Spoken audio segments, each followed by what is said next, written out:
רעידת אדמה מגיעה לפתע ועלולה לגרום אסונות שלא נדע. עכשיו חברה ישראלית מביאה לארץ מכשיר שיתריע לפני שהאדמה תרעד. בתוך כמה זמן זה יקרה ועד כמה זה יעיל?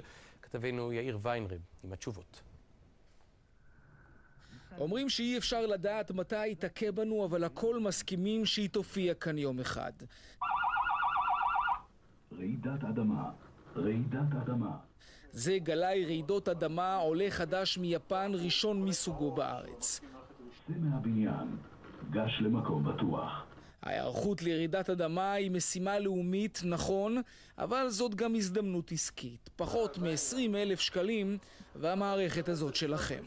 בעזרת שימוש בגלאים ססמיים, אפשר היום לקבל התראה לפני הגעת גלי ההרס, האלה הגלים שהורסים את הבתים, וזה נותן זמן לבצע פעולות חירום. כמה זמן? תלוי באיזה מרחק אתה נמצא ממקום הרעידה.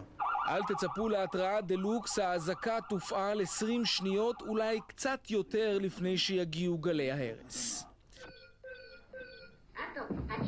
ביפן מאוד מאוד מתורגלים במה לעשות שיש רעידת אדמה. מי שאתה תינוק ועד שאתה גדול ביפן, אז אתה מקבל תרגולות רעידת אדמה, ואנשים יודעים לרוץ מתחת לשולחנות או להגיע או לצאת מהמבנה קודם כל.